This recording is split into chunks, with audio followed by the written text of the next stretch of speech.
Pour cette capsule, je vais utiliser le schéma de la communication de Jacobson.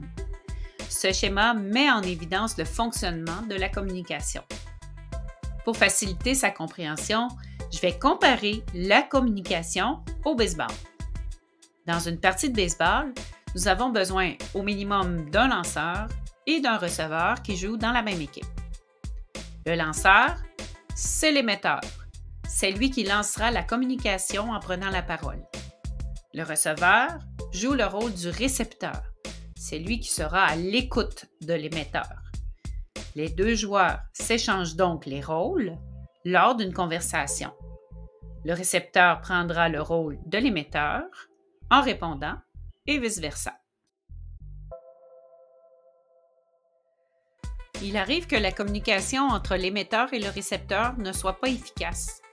Ceci peut être dû à 4 interférences possibles liées aux éléments essentiels de la communication, qui sont, premièrement, la clarté du message, deuxièmement, l'adaptation au contexte, troisièmement, la prise de contact et quatrièmement, l'utilisation du code.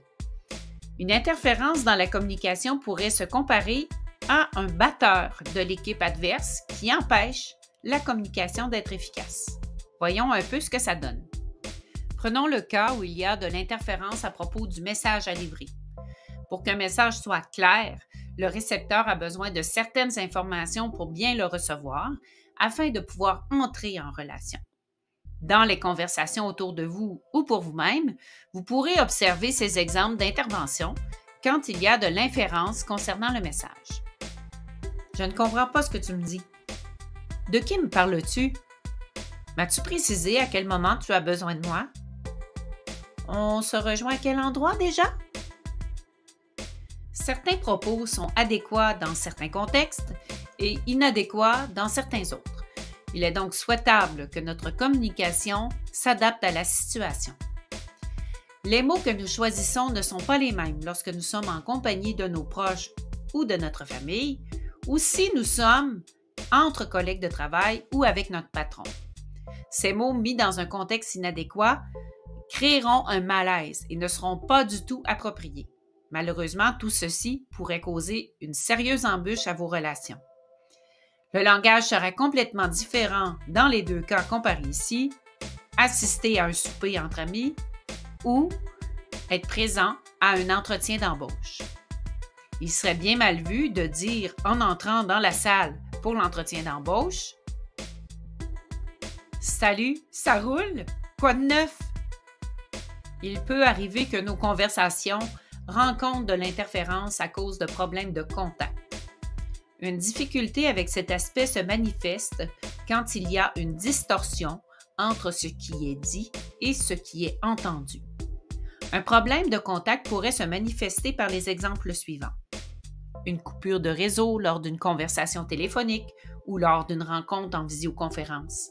Être dans un endroit bruyant ou lorsque votre adolescent a ses écouteurs sur les oreilles et que vous tentez désespérément de l'inviter à venir souper.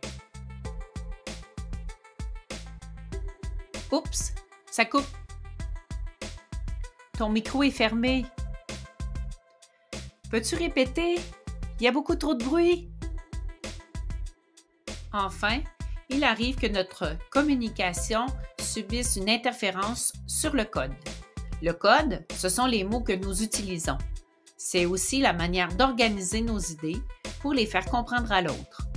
On pourrait comparer un problème de code à une mauvaise clé qu'on tente d'insérer dans une serrure. Par exemple, vous accueillez un nouvel employé immigrant dans votre service et la personne ne comprend pas du tout les mots en français que vous lui dites. Encore, vous êtes chez votre médecin et il utilise des termes scientifiques pour expliquer votre mal dans des mots qui vous sont complètement incompréhensibles. Certaines expressions font partie du jargon d'une équipe de travail, comme les acronymes. Il est parfois ardu de tout comprendre les subtilités au moment d'intégrer un nouveau service ou une nouvelle entreprise.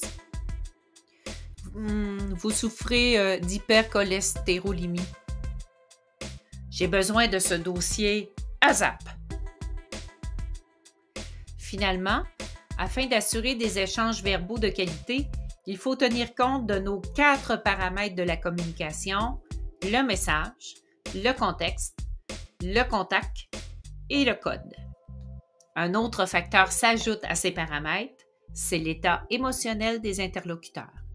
Les émotions viennent étonnamment teinter notre manière de transmettre nos idées, plus que l'on le croit.